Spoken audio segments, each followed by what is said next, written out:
Olá, pessoas, sejam bem-vindos a um novo episódio do podcast OlhaCast Agro. Nós estamos aqui trazendo informações para você que vive e que faz o agronegócio. Eu quero começar já te convidando para você compartilhar esse link, né? Para que outras pessoas também entendam um pouquinho mais sobre os assuntos que nós vamos abordar aqui. E o seu like, já deixa aí também o seu like, já é inscrito no nosso canal. Gente, eu tenho que falar isso, não tem jeito. Tem que se inscrever no nosso canal para você poder acompanhar tudo que vem de novidade. Ativa o sininho que sempre que tiver algo novo, você já vai receber em primeira mão. E eu quero agradecer os nossos parceiros aí dessa temporada, né, que é o Complexo Jurídico Agro. Vocês vão entender um pouquinho mais sobre eles logo mais. E também a TRR PetroRio e a EcoPower. A gente vai falar hoje, gente, sobre endividamento rural e garantias, assunto que é totalmente fundamental para o produtor. É só um minutinho, só rodar a vinheta.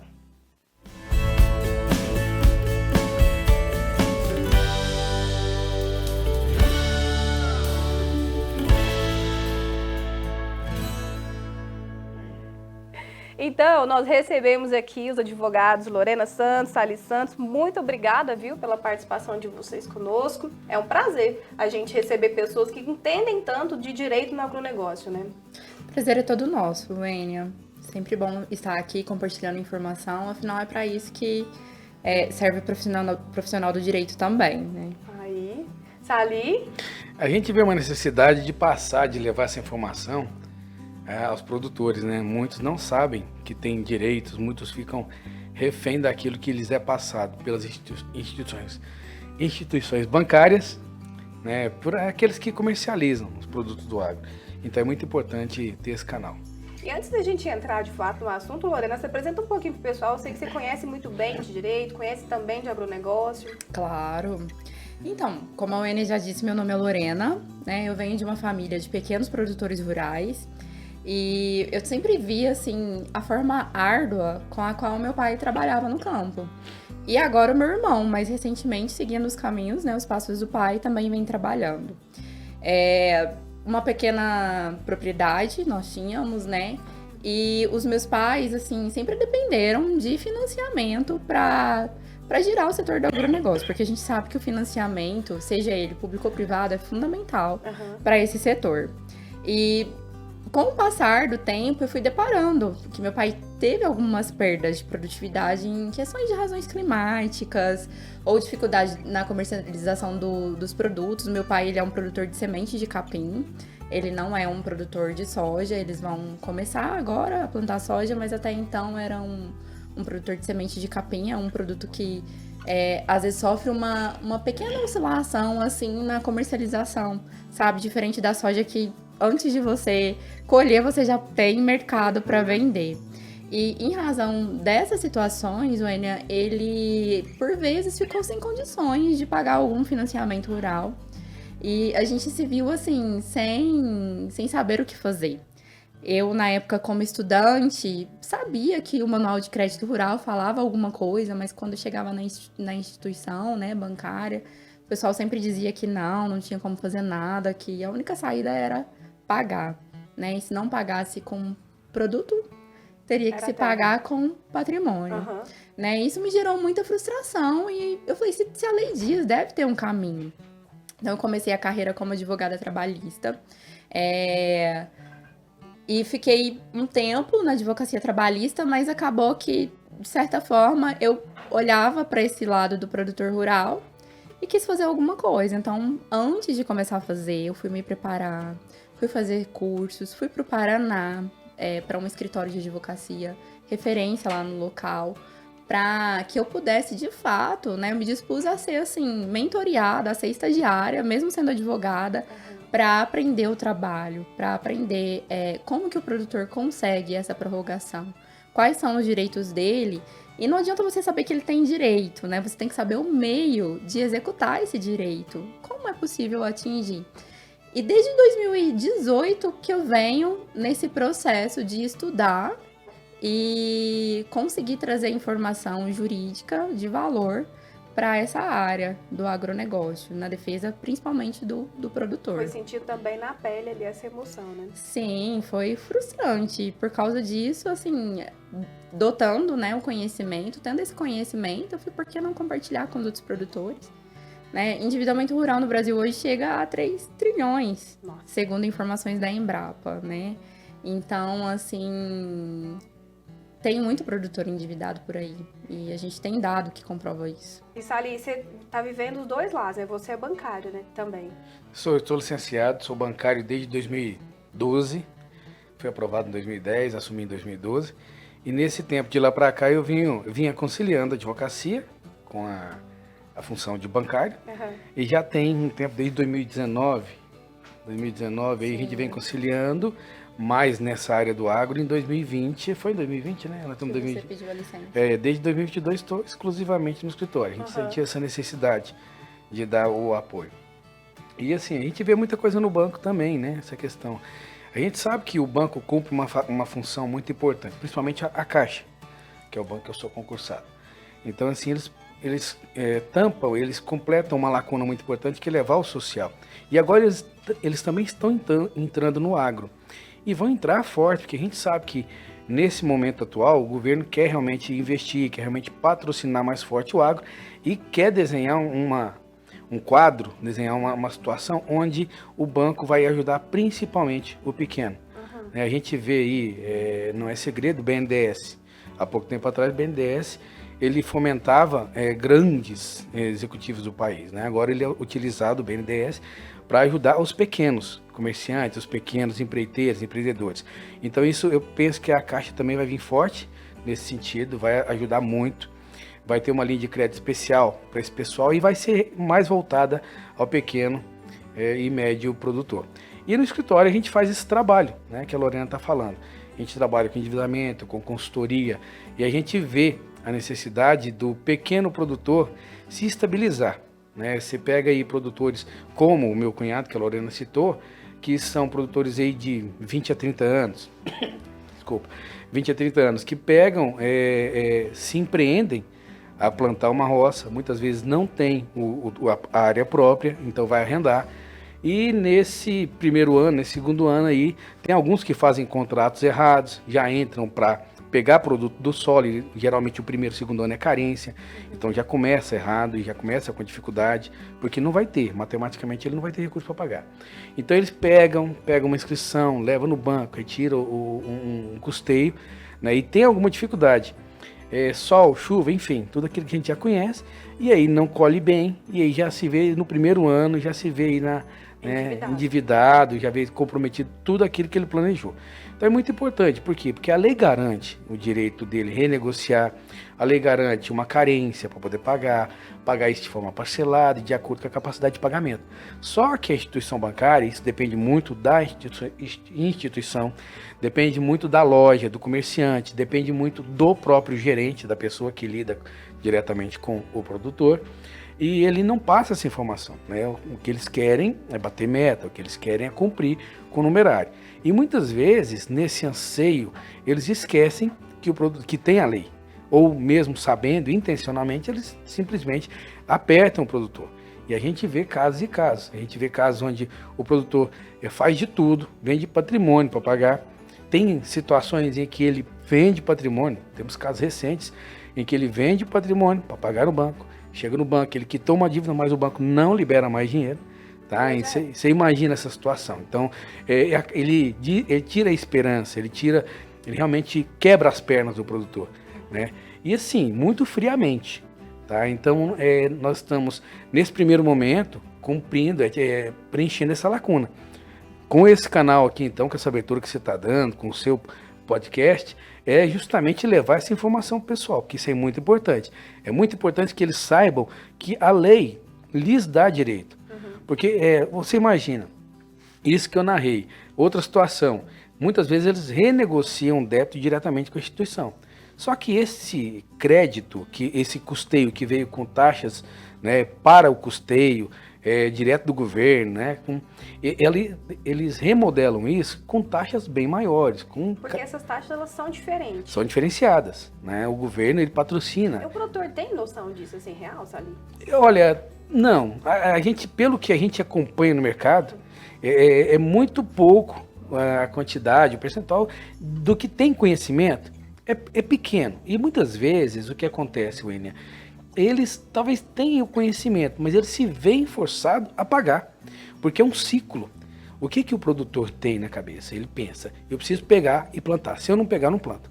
E muitas vezes ele enxerga que é só o Banco do Brasil, só o Banco do Brasil que tem essa linha de financiamento. Não é, hoje tem outros bancos. Às vezes ele pensa que é só determinada cooperativa, determinada trading, e não é. Ele não, aí isso realmente é menos informado ainda para ele. Então muitas vezes ele pensa ali, eu tenho que quitar aquilo ali, pagar o que eles estão pedindo, e muitas vezes eles pedem mais do que é devido, e aí ele pega um fôlego. Só que no ano seguinte, se ele tiver qualquer problema, ele vai ficar do mesmo jeito. Eu acredito que sobre o seu questionamento se o produtor sabe das taxas de juros diferenciadas. Nós temos que entender que existem 2 tipos de juro. O juro remuneratório, que é o juro que a instituição ganha durante o período de normalidade da operação. Então, enquanto aquela operação não estiver vencida, o juro que vai cair sobre ela é o juro remuneratório. Esse juro o produtor conhece, né? Ele sabe porque todo ano sai o plano safra. Às vezes não sai todo ano, né? Mas assim, sai para 2 anos, mas sempre tem um plano safra que vai orientar essa taxa. E normalmente o banco, as instituições financeiras, elas não costumam repassar recursos com um juro remuneratório diferente. O problema chega quando a operação está em atraso. Porque aí nós temos leis específicas da década de 60 que vão dizer que o juro de mora seria o juro da operação em atraso, é de 1% ao ano. 1% ao ano. E as instituições aplicam 1% ao mês. Ou mais. Então, esse é o problema. Eu vejo que o grande problema do desconhecimento seria no que se refere ao juro de atraso, ao juro de mora. E aplicam e ele só vai saber disso depois se tiver uma orientação, porque até então ele acha que é a única saída, né? Na verdade, até quando ele acha que é a única saída e ele não tem poder de discussão, ele pensa que ele não tem poder de discutir. Então, se ele pega lá uma cédula de crédito rural com determinada instituição financeira, essa cédula tem 12 páginas, com letras pequenas, sem espaçamento, os parágrafos todos juntos.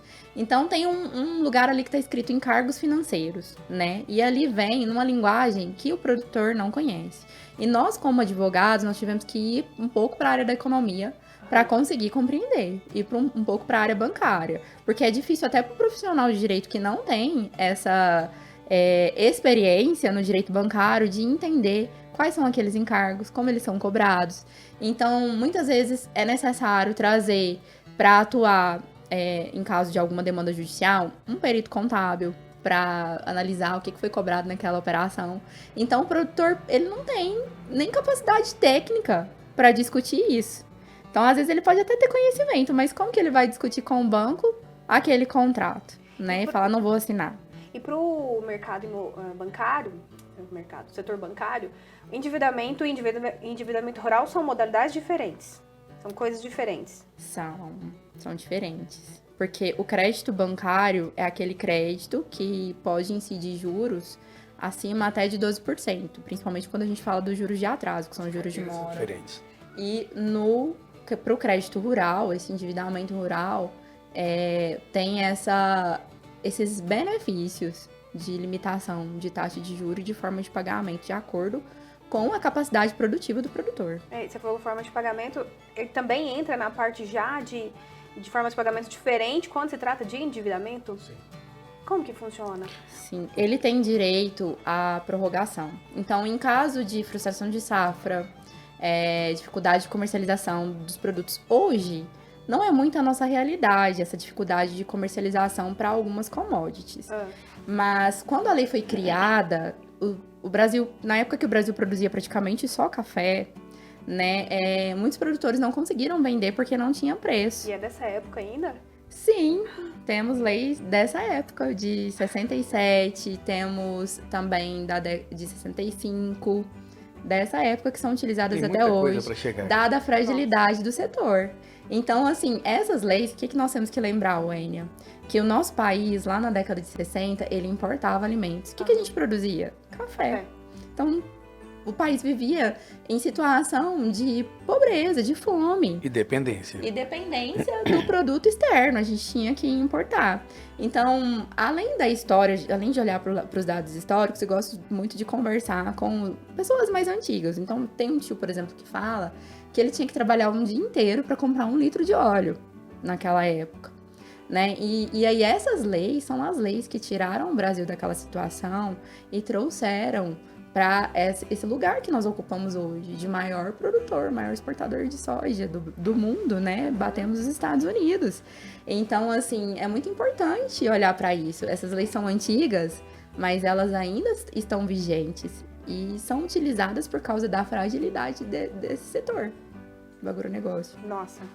E aí, Sali, pensando um pouquinho, existem soluções, né? Que é essa especialidade de vocês, né? Soluções que para cada caso, existem casos de endividamento rural que vocês já chegaram a receber ou que tiveram conhecimento que tipo, isso daí não dá não, isso aí acabou, vai ter que ir assim mesmo.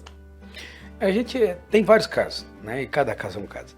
Mas a gente viu resultados muito bons a partir do momento em que o profissional da advocacia, o profissional do direito começa a atuar. Então, quando tem uma assessoria e quando entra em juízo com uma boa assessoria, faz toda a diferença. Até agora, não vimos nenhum caso que tenha ingressado em juízo, feito uma boa defesa, instruído de forma correta, que foi negativo. O que a gente percebe é isso, que tudo aquilo que foi feito, que foi questionado judicialmente, está chamando a atenção do judiciário. Então o judiciário está analisando. Claro que isso tem que ser feito de forma correta. Outros casos a gente vê, né, e não é comum, aliás, não é incomum, é muito comum, a gente vê casos em que o pessoal fez de uma forma diferente e que isso realmente traz um prejuízo àquele produtor que acha que está assessorado, mas não está. Então, sem desmerecer, mas realmente faz toda a diferença ter um profissional habilitado e realmente que tem experiência, que tem expertise, que tem know-how naquilo que está fazendo, que é na defesa do produtor. Isso faz toda a diferença na hora de chegar num resultado positivo. E é tão interessante porque quando o banco vê que o processo foi instruído de maneira correta, as probabilidades do acordo aumentam demais. Então, de repente, existem casos que não é necessário nem seguir com o processo até o final. O próprio banco, administrativamente, já resolve ali, diante dos fatos das provas, fazer uma boa proposta de acordo para o produtor. E se nós fôssemos pensar, Lorena, assim, em que artifícios são usados? Porque, por exemplo, uma coisa é a garantia, é o próprio bem, outra coisa é o alongamento da dívida. Existem coisas diferentes, eu vou usar a palavra coisas porque eu não sei, modalidades, né, ações diferentes que são aplicadas no caso de endividamento rural?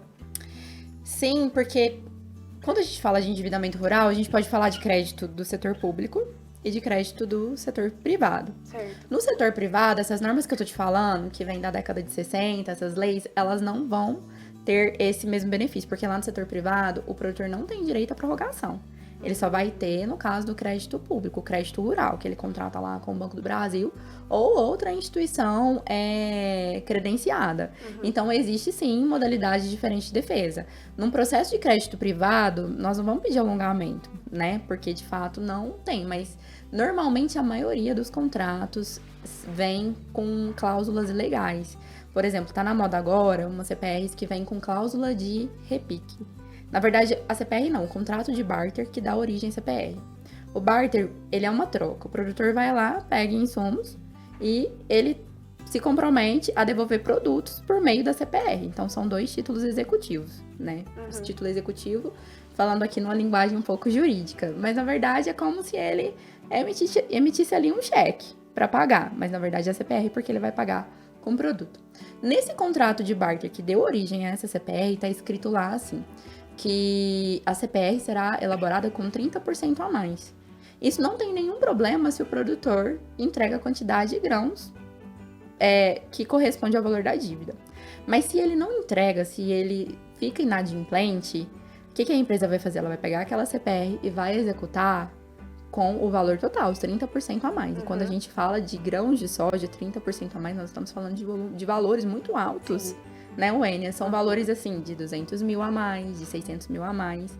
E isso pro pequeno e pro médio são valores insuportáveis, ele não consegue suportar isso. Então, nesse caso, por exemplo, a primeira opção de defesa seria pedir a nulidade do contrato, da cláusula que fala desses 30% a mais. Por que tem esses 30% a mais? Eles combinam assim: olha, vamos jogar 30% a mais na CPR, porque se você não utilizar tudo bem, você não me deve esses 30% a mais.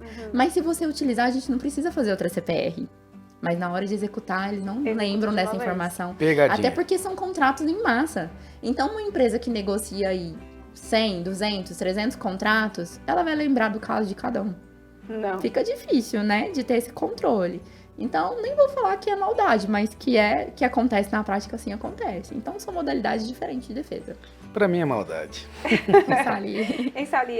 Eu conversando alguns dias atrás com alguns produtores, eu vi, né, a gente viu no ano passado o preço da soja estava bem diferente dos que os contratos que tinham sido firmados, né? E às vezes a gente percebe uma certa resistência, não sei se é resistência ou medo de depois não conseguir fechar mais. O produtor, ele sabe que alguns, né, Lorena, sabem que ele poderia renegociar, ficar diferente aquilo ali, ter um lucro maior, mas ele não, parece que com medo, assim, como é que funciona isso?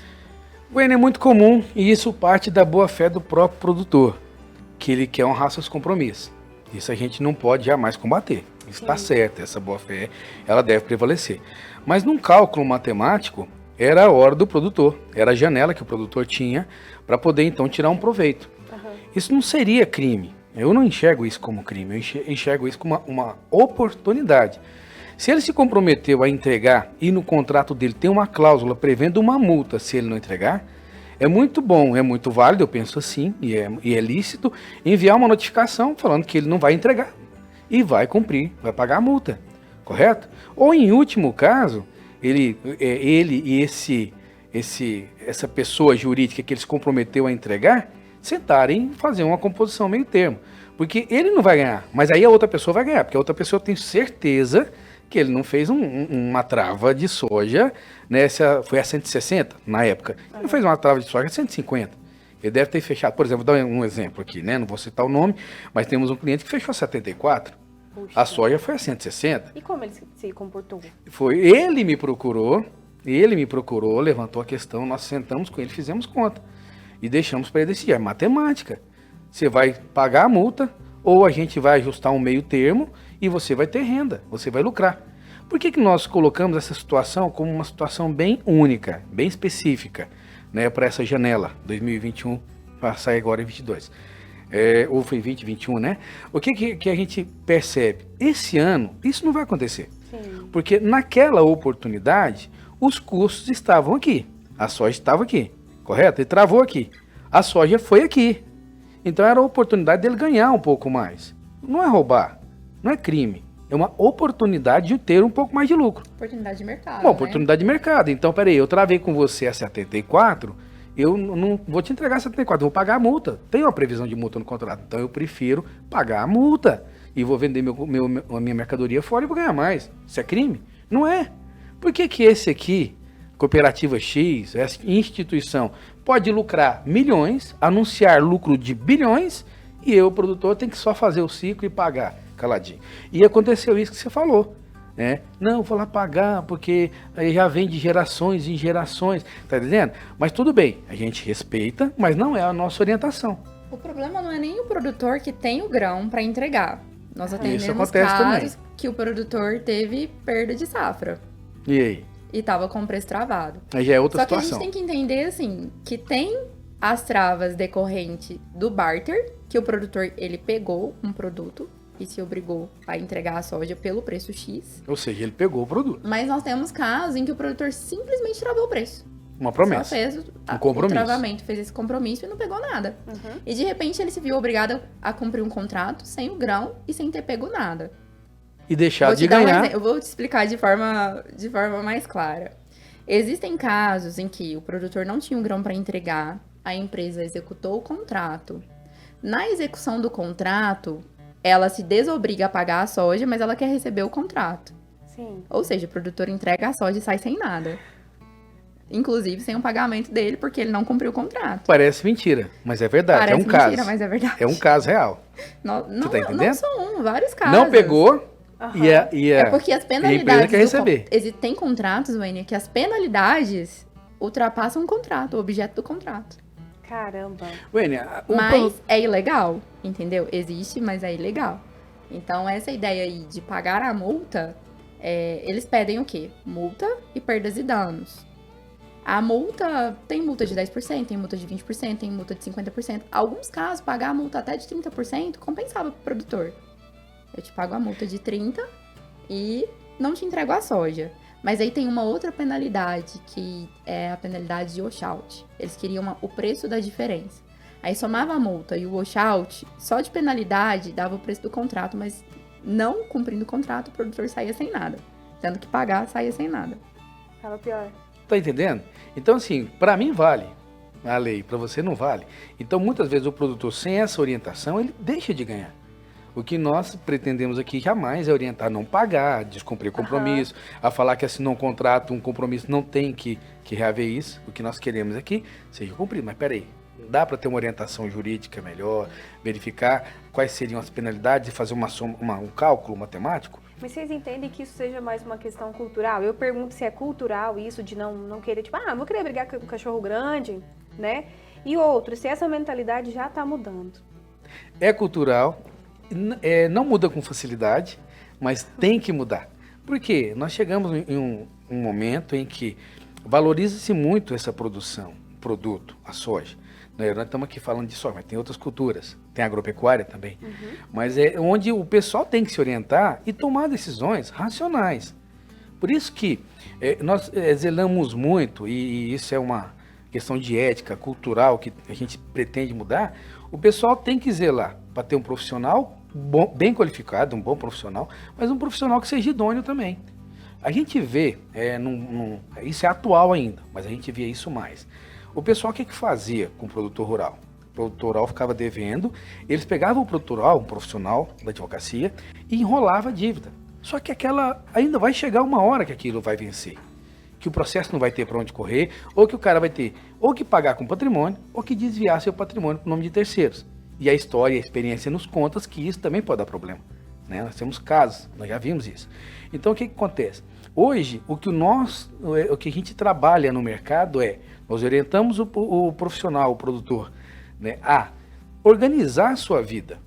Nós temos um caso, um profissional, um produtor grande, em que ele está com as dívidas, mas é interessante, a partir do momento que ele chega no escritório, a gente orientar e ir trabalhando para ele ir fazendo a composição dessas dívidas. Por quê? Na falta dele, tem alguns produtores que têm os filhos que seguem os passos dele, tem outros que não, vão fazer medicina, vão fazer outras coisas e tal, né? E na falta dele, o que vai acontecer?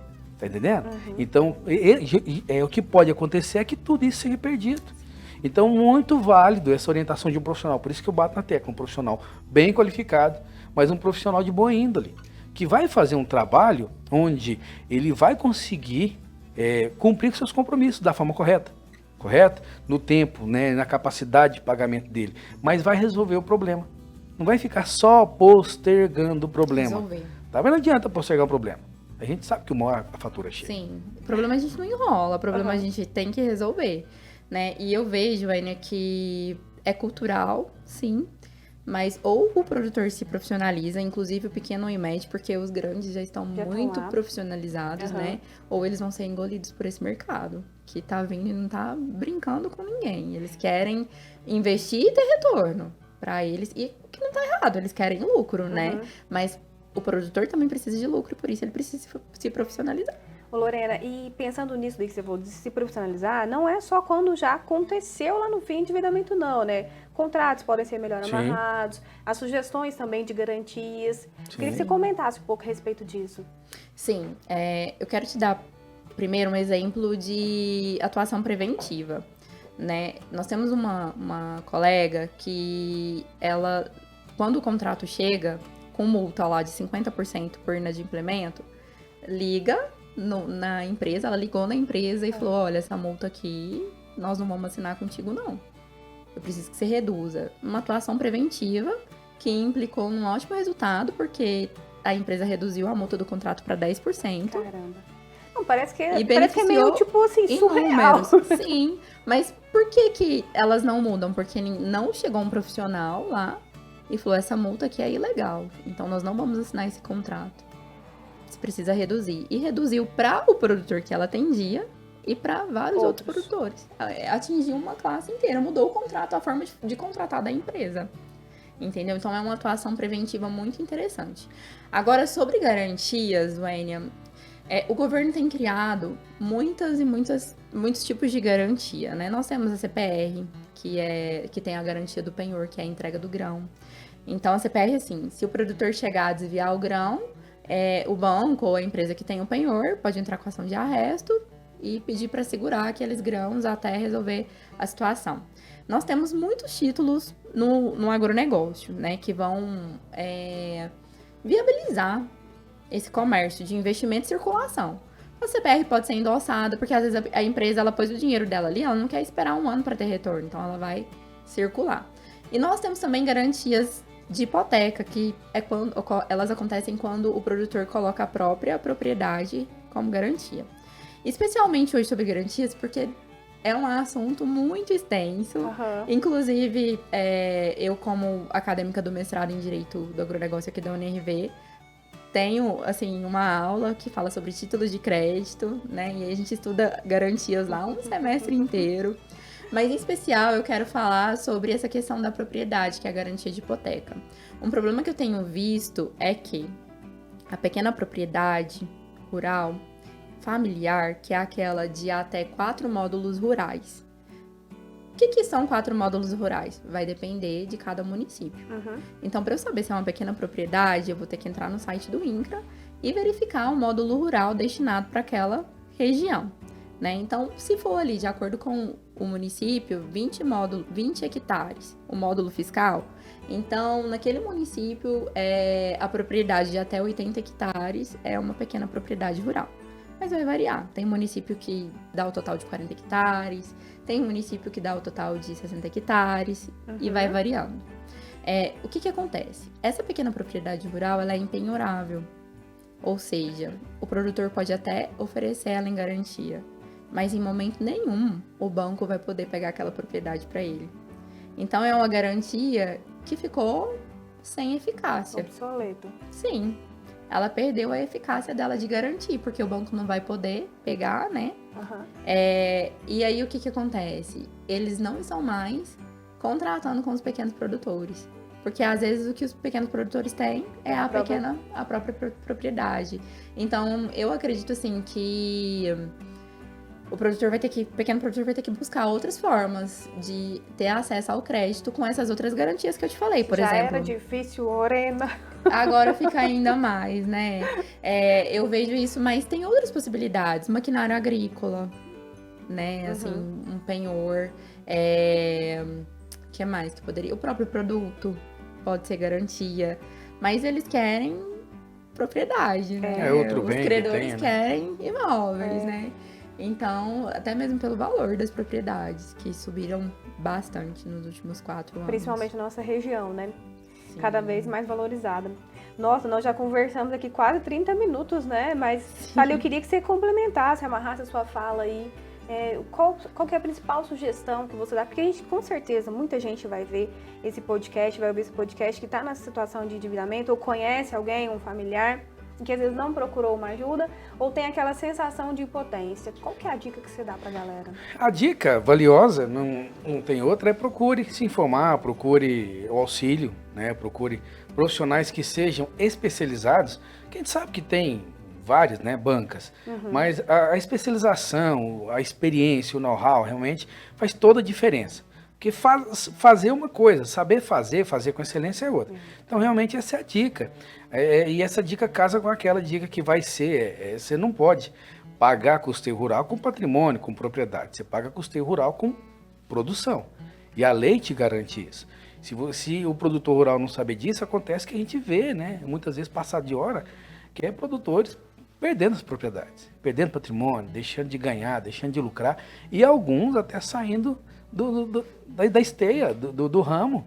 Imagina um produtor que vem aí de gerações né, na agricultura, na agropecuária, e de repente por uma dificuldade que ele não queria, muitas vezes ninguém quer passar dificuldade, mas por uma fatalidade, por uma questão de clima, né, ele ter que se ver obrigado a vender a propriedade. Então isso pode acontecer.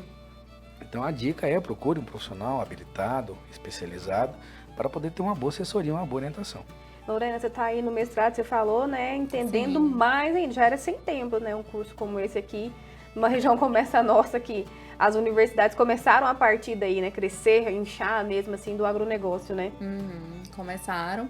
Hoje é o único mestrado em Direito do Agronegócio do Brasil. Olha só. É o primeiro Rio e o Verde único pioneiro. por enquanto. Sim, pioneiras. Todo mundo tem observado, né, o crescimento de Rio Verde, como o agro tem movimentado a nossa região. E ainda não é um direito muito estruturado, né? É um direito que está em construção. Olha só, a gente voltando lá na década de 60, resgatando legislações para serem usadas na atualidade, né? Então, por ser um direito em construção, é sucesso garantido a reunião de profissionais que estão lá para pesquisar, inclusive, às vezes, até como funciona a legislação de outros países, para a gente trazer inovação para o Brasil, né? E aqui para nossa região. Wene, complementando isso que a Lorena está falando, é muito valioso que é o esforço, é muito nítido que a gente vê da UniRV em preparar profissionais dessa área. Nós estamos vendo na pós-graduação, estamos vendo no mestrado, o esforço, né, com que eles têm buscado formar o direito, formar opiniões, formar profissionais capacitados para emitir opiniões. A gente sabe que a política ela depende de muitas cabeças, né, e a advocacia, ela ainda mais essa advocacia pró-produtor, ela é muito válida, claro, respeitadas, né, as regras, com o devido equilíbrio, mas do lado de lá nós temos bancos que faziam, não sei se fazem ainda, né? Eu vou falar que faziam, que a informação que eu tenho não é de agora, mas faziam lobbies com juízes, com julgadores, com legisladores, com quem põe a mão, né? Então a gente sabe que de lá para cá veio uma força querendo aproximar o direito rural, por exemplo, e de repente depenar esses direitos que já foram conquistados, como nós dizemos, ao longo do tempo. E que é para proteger quem? O legislador lá de 1900 e bolinha, 1960 por ali, o que ele queria? Ele não queria dar nenhuma benesse extra, ele queria realmente garantir que o pequeno produtor pudesse plantar, pudesse colher e pudesse se desenvolver. E com isso ele desenvolve também o plantio no país. Chegamos onde chegamos. Participar desse crescimento. E nós chegamos onde chegamos. De forma lucrativa, porque senão fica aquela coisa, todo mundo ganha e o pequeno médio fica olhando, né? Fica olhando tá passando lucro. E a gente vê uma preocupação do governo atual em proteger esse pequeno produtor, esse médio produtor. Mas nós vemos que a força de lá para cá, para tentar tirar um pouco do que eles têm, também existe. Então a gente tem que realmente participar. E isso que a UniRV tem promovido é muito interessante.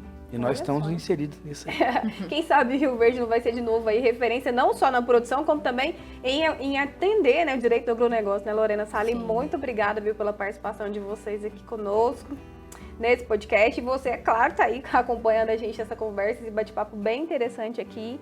Quero agradecer mais uma vez os nossos parceiros, Complexo Jurídico Agro, que conta tudo pra gente que acontece aí nesse setor, viu? Também a TRR PetroRio e a EcoPower. Gente, olha, compartilha, dá o like, manda um pedacinho pra alguém. Isso vai ser realmente muito importante, chegar essa informação no produtor mesmo, em quem vive e quem faz o agronegócio. E eu te espero no próximo episódio.